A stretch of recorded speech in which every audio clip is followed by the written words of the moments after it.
अपुदीप भव में आप सबका हृदय से स्वागत है। नमो बुद्धाय। तो अपनी ज्ञान मार्ग की साधना को आगे बढ़ाएंगे और अपना अनुभव शेयर करेंगे, जिससे कि आपको अपनी साधना करने में थोड़ा सा सहायता मिले और आप समझ सको कि कैसे साधना के बाद कैसे कैसे अनुभव होते हैं। ये अनुभव मतलब आपको थोड़ा सा समझने में मदद करे। और अनुभव तो अपने अपने होते हैं। जैसे मैं अपना अनुभव साझा कर रही हूँ, गुरु जी का कुछ और अनुभव होगा, बुद्ध जी का कुछ और अनुभव होगा।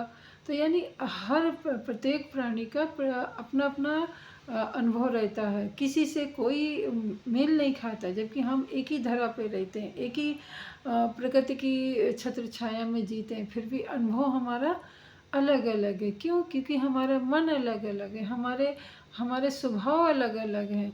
तो जैसा जिसका स्वभाव होता है वैसे वैसे उसके अनुभव रहते हैं, वैसे वैसे वो दुनिया वैसी ही नज़र से देखता है जैसा उसका स्वभाव होता है।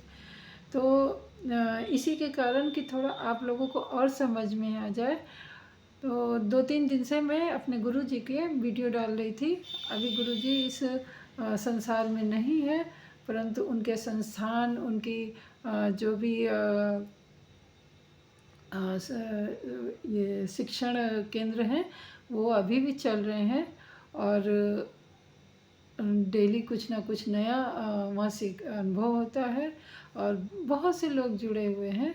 और इसमें आपकी जानकारी के लिए बता दें, वैसे तो आप लोगों को मालूम ही होगा, इन सब कार्यों में और बोध गया को मुक्त कराने में सबसे बड़ा योगदान जो भी दे रहे हैं और एकजुट करने का जो कार्य दे रहे हैं, वो हमारे गगन मलिक जी हैं, जिन्होंने श्रीलंका में बुद्ध जी के ऊपर फिल्म की। उसके बाद उन्होंने बुद्ध जी के विषय में बहुत पहले भी जाना, फिल्म करने से पहले भी जाना, और फिल्म करने के बाद भी उन्होंने काफ़ी कुछ अध्ययन किया और फिर उन्होंने बुद्ध धर्म को अपना लिया और बुद्ध धर्म को ही प्रचार प्रसार करने में, उसको आगे बढ़ाने में, उसको सही मूल रूप से लाने में जो कार्य हजारों हजार साल पहले सम्राट अशोक जी ने किया था, वही कार्य इस समय जो जिसमें मुख्य वैसे तो बहुत से लोग हैं, परंतु मुख्य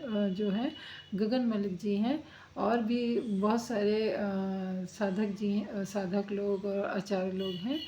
उसके बाद भी उनके अनुभव के अनुसार उनकी कई वीडियो और किताबों में पढ़ा कि मतलब हमारे यहाँ भी जो भी बुद्ध के लोग हैं, भले बुद्धिज़्म में है, बुद्ध को फॉलो कर रहे हैं, बुद्ध पे चर्चा कर रहे हैं, बुद्ध का ज्ञान बढ़ा रहे हैं, सब कुछ कर रहे हैं, परंतु उनमें भी अभी भी मैं छुपा है। और इसी बात का दुख गगन मलिक जी को बहुत ज़्यादा है कि बुद्ध जी के मार्ग पे चलने के बाद भी अगर तो तुम्हें ईर्ष्या, द्वेष में और करुणा नहीं जागी है, मतलब ईर्ष्या, द्वेष और मैं नहीं गया है और करुणा नहीं जागी है, मतलब अभी भी तुम बुद्ध से बहुत दूर हो। तो बुद्ध को महसूस करने के लिए एक बुद्ध जैसा हृदय ही होगा, वही समझ पाएगा। और ये अपने अंदर अंतरात्मा की आवाज़ भी होती है कि आप कितना बुद्ध को समझ रहे हैं, आप बुद्ध को किस तरीके से समझ रहे हैं। अभी कुछ हमारे बौद्ध भिक्षु लोग भी, जैसे दूसरे धर्मों में लोग हैं और वो लोग का मतलब अपने भगवान को बढ़ाने में कार्य करते हैं, वैसे ही हमारे बौद्ध भिक्षु भी कुछ लोग हो रहे हैं, जो कि एक बहुत दुखद विषय है। ऐसा नहीं होना चाहिए। जब सबसे बड़ी बात तो बुद्ध को जानने के लिए अगर बुद्ध मोह माया त्याग सकते हैं, तो फिर जो बौद्ध भिक्षु लोग हैं, जो बौद्ध अनुयायी हैं, जो बौद्धाचार्य हैं, इनमें भी बहुत सारे कुछ भ्रांतियाँ पैदा करने वाले हो गए हैं। वो क्यों ऐसा कर रहे हैं समझ में नहीं आ रहा है, क्योंकि बौद्ध का सबसे प्रथम जो स्थान है, जो मूल जिस पे बुद्ध जी हैं, सबसे पहले उन्होंने तो मोह माया ही छोड़ी थी। तो अगर आम जनता में, आम लोग में, जैसे हम लोग हैं, हम लोग भी अगर अपनी मोह माया छोड़ देते हैं, गृहस्थ जीवन में रहते रहते भी कहने का मतलब है कि गृहस्थ जीवन हम लोग जी रहे हैं, अपनी गृहस्थी सुचारू रूप से चला रहे हैं। भाई पैसा तो बहुत ज़रूरी है, क्योंकि ये जब तक शरीर है जीवित, भोजन बहुत ज़रूरी है। भोजन के लिए हमें मुद्रा कमानी पड़ेगी, पैसा कमाना पड़ेगा। तो भाई मैं पैसा तो बहुत ज़रूरी है, क्योंकि उसी पैसे से भोजन आएगा, हम खाएंगे, हम जीवित रहेंगे। जब जीवित रहेंगे तभी तो हम कुछ ध्यान विपश्यना और अपने को जान पाएंगे। तो बुद्ध जी यहीं पे ये कहते हैं कि मतलब आप ये मत कहो कि मतलब सब घर द्वार छोड़ के और आप हमारे मतलब बस प्रचार प्रसार करो।